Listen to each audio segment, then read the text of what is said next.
So this is my new studio. Here you have it. Full of my favourite toys, a mixture of analog and digital. Centerpiece is my custom built console. It sounds wonderful, and so with a mixture of that and the computer, you can really mix the best of both worlds. I've always had a real taste for the old analog gear. So when we did our first record, Who Can You Trust, that was done on a Mackie desk with ADAT machines. Through here, here's a sliding door. How James Bond is that? Here we have the live room, the wow factor. So in there you have ultra modern, and in here you have Abbey Road meets Muscle Shoals, meets Stax, meets Motown, meets, you know, all my favourite places rolled into one. Basically a time warp back to the sort of 60s. This guitar, apparently, belonged to Dave Davis of the Kinks. It's my favourite electric guitar, and it sounds very good. And then over here in keyboard corner, the ARP 2600, the kind of Stevie Wonder synthesizer, and my favourite synthesizer actually, Fender Rhodes piano, which used to belong to the Professor, Bruce Springsteen's keyboard player. So that is very possibly the Fender Rhodes from Born to Run. This is the snare pew. You know, a lot of people use pews to worship. I use them to store snare drums. Back into the control room, where this is my magic island of all my favourite outboard gear. And one of the toys that's really getting me excited at the moment is this new ARTURIA Drumbrute. It sounds really authentic, fat and vintage. Incredible. Almost sounds like an acoustic kick drum. It really sounds very natural. Lovely. Same with the clap. And then, you know, when you start adding the filter, great stuff. I mean, it's amazing. It's got separate outs. It does all this incredible polyrhythmic stuff. You've got 2 kicks. There's 16, 17 different sounds. I'm driving it hard. Do lots of compression and distortion boxes, valve EQs. You know, really cranking it and crunching it, and it sounds amazing. I've tracked what I've done and started to embellish it with some hip-hop sounds, so I'd really like to play you kind of what I've been up to. Here's where I started. The Drumbrute has a fantastic feel and a great swing to it. I'm trying to get like a hip-hop sound. I'm working at slower tempos, so I need that decay. I need to fill that space.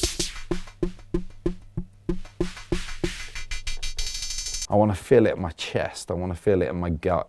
Bass drum 1, I've got that sounding long and fat, but that can also be very snappy. Incredible. Kick drum 2, it's huge. Lots and lots of sweet spot there. Oh, and then you've got this beautiful, bright, snappy little snare.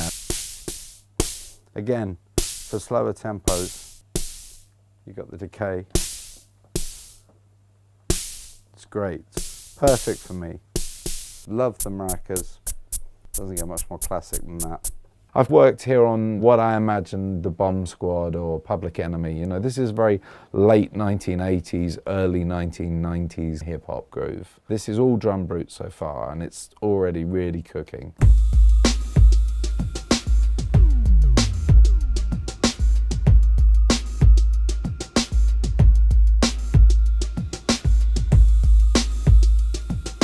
That feels fantastic. If I could have had that sound as a kid, I'd have been happy as Larry.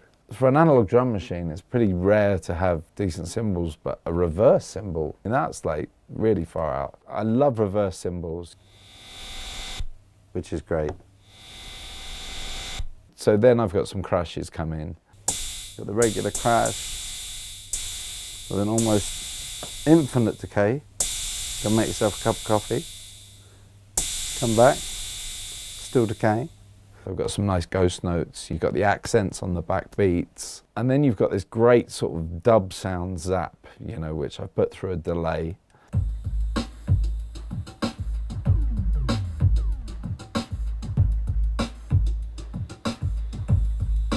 I stuck in some stabs, some hits, some shouts, and you've immediately got golden era hip hop. This is my Public Enemy track.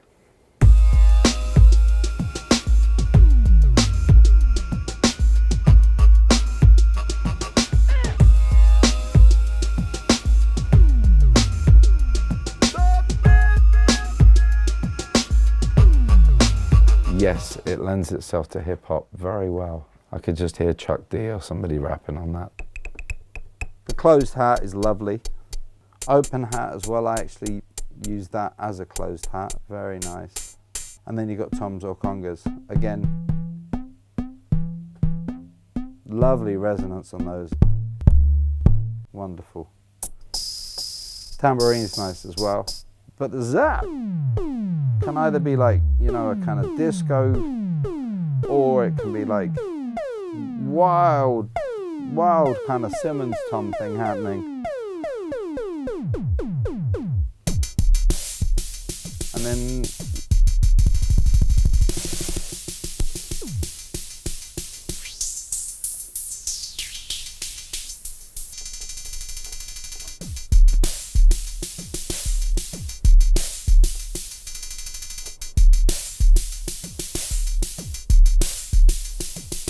yeah, it's a great box.